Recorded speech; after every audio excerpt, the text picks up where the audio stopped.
Let's talk for a second about, we're going to go back to characters, protagonists and antagonists, right? You had a bunch of them because you had so many storylines. So, and the relationship between the two, not only do they have to be interesting on their own, but their relationship has to be interesting and why they work with each other well. Can you talk about how you made sure that you were fulfilling sort of that need? Yeah, I love characters that it's almost like you're not sure if they're a good guy or a bad guy, and who's to say?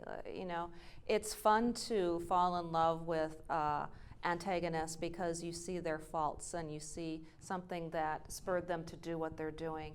And I think that's just how we are. As much as people would like to say there's good and there's evil and there's nothing in between, that's not the way people are.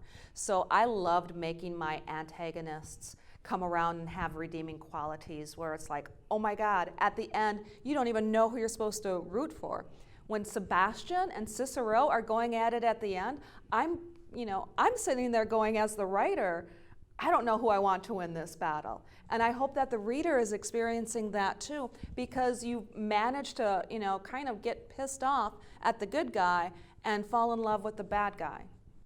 So another thing that's interesting to me is that, and something that I struggle with as a writer, is sometimes I'm excited about something and I assume other people reading it are going to be excited.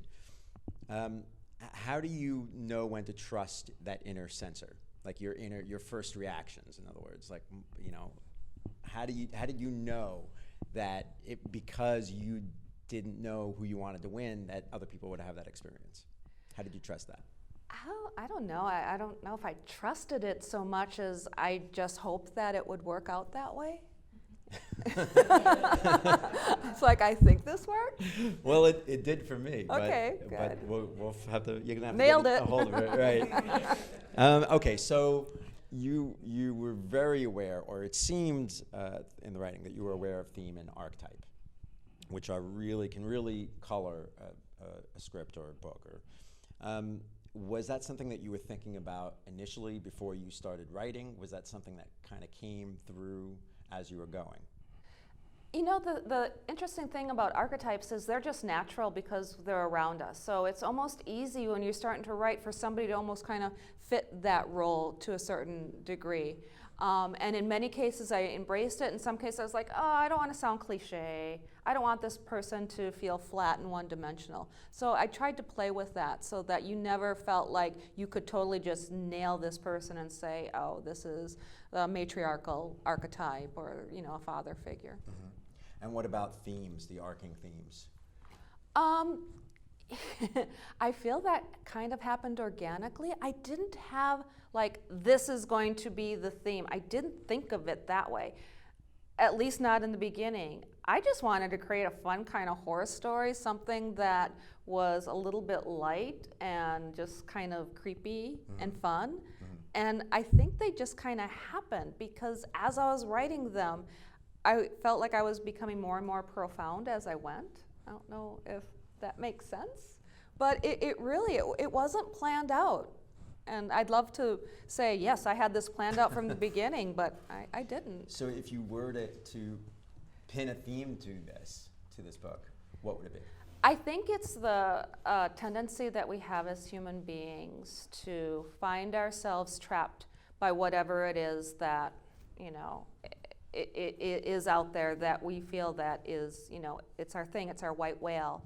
And that's what the oubliette symbolizes, both figuratively and literally. When somebody falls in, it's because of the things that they did, not that they made mistakes. Sometimes they did the right thing and they still ended up in such a place.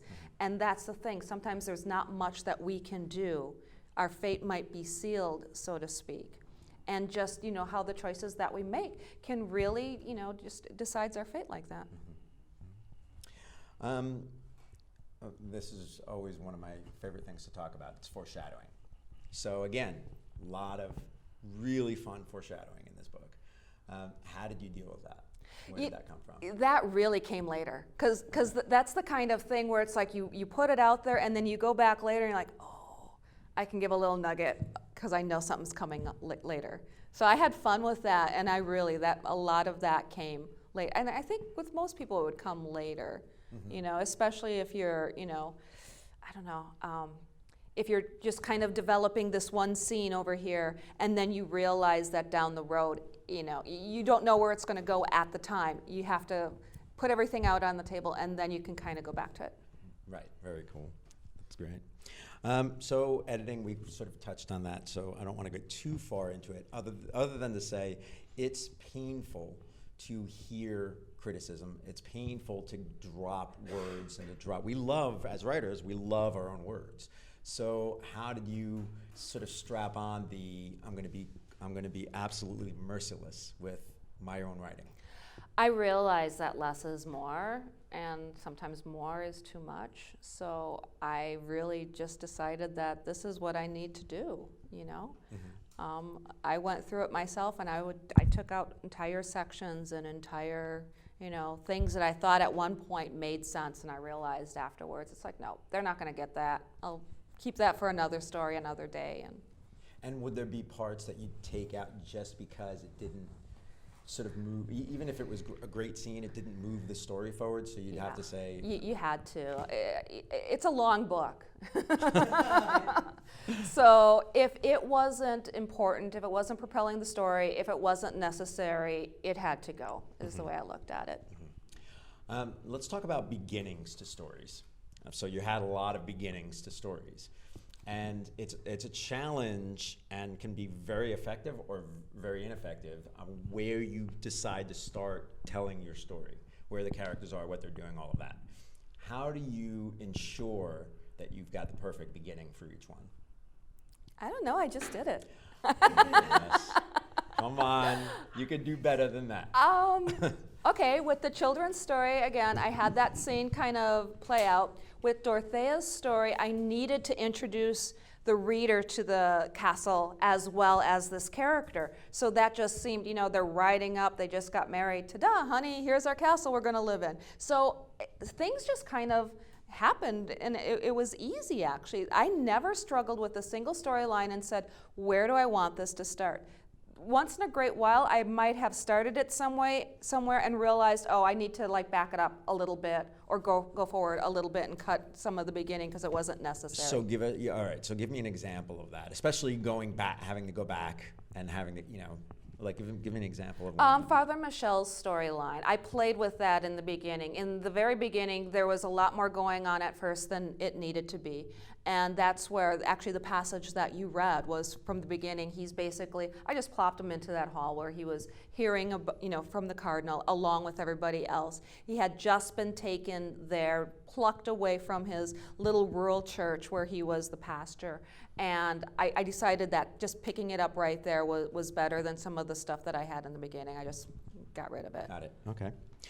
So equally important are endings. And there's a great responsibility to make sure that the readers are satisfied with endings in my mind, because they've invested all of this time. Like if they don't like the beginning, if they don't like your writing, they put down the book, they didn't invest all this time. If they like what they're reading and they invest all their time and they get to the end of the book and they're not satisfied, that is a huge crime to me. So how do you, what is the way that you can ensure, again, that the reader is happy with how you wrap things up, that they're not necessarily that it's the way they would have done it, but that they're satisfied with what you've done? I don't know if anybody would describe themselves as happy after they get done reading Oubliette. And I do play with that whole idea of a fairy tale. I mean, we're talking about castles and going back in time, and Veronica's like, oh, it's a fairy tale romance, and it really turns into anything but. I don't want to just make an ending that ties everything together so you can say, oh, okay, it ended, it's done, yay. I want the ending to kind of hang with you. Exactly. Right. I mean, and there again, it's that authenticity. We all can't have happy endings. I've read books like that, and they do leave you with a weird feeling, but that's life. Yeah. Things don't get wrapped up in a pretty bow. Yeah, and I want to surprise people. I want you to get to the end of the book and go, ah. Right. Wait What for book 2. happened there? Right? Here comes book 2 of Oubliette. Yeah. Yeah. Okay. Yeah. Thank you. So we should spend a little time on marketing. So the book, you had a big book release. First, let's talk about how you put that together. How do you put together a successful book launch? You mean the party specifically, or The party specifically, and then we'll go back to like leading up to it. You know, what needs to happen. As far as the party, I've done a lot of events, so it wasn't as difficult as you might think. I found a really cool club here in Los Angeles and Porvu. You guys had fun, right? So I rented some space there, and it was absolutely the perfect setting. They have burlesque dancers, and they serve absinthe, which is actually a theme in the book, is the absinthe, right? That was good stuff. Well, we have a lot of alcoholics in the audience. So. We had fun. Yeah, I mean, to me, once I got to a certain point, I was like, okay, I am so ready for the marketing. Like, I wanted to get to the marketing. So putting together the party, I think, it was relatively easy. And then just as far as launching the book and getting it, all together, I went through Ingram Spark for that. So I did, and my husband helped too, with the actual layout of the book and the cover and all of these things. And it was just, I had a schedule and a timeline, and I just did it. So, okay, what's important in a cover? I mean, why, if you're putting it out independently, why does a cover matter? Because people judge books by their cover. I don't care what anybody says. I just wanted to see if I could get you to say that. Good job. So, thank you. So, what makes a good book cover? Oh, I don't know. Do you like mine? Is it a good one? Yeah. Great. Thank you. Thank you. Thank you. For me, I can only speak for myself. I mean, I love book covers in general, and I love different types of book covers. So it's really hard to say. I love them when they're very simplistic and there's just a single image that you can focus on. I don't like the romance covers do this a lot, and a lot of paranormal and sci-fi will have very busy covers, and I didn't want that from my own.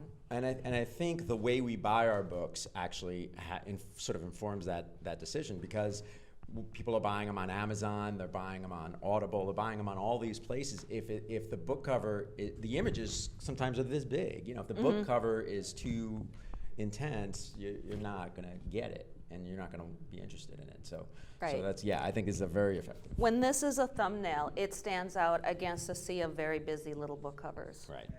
Perfect. Really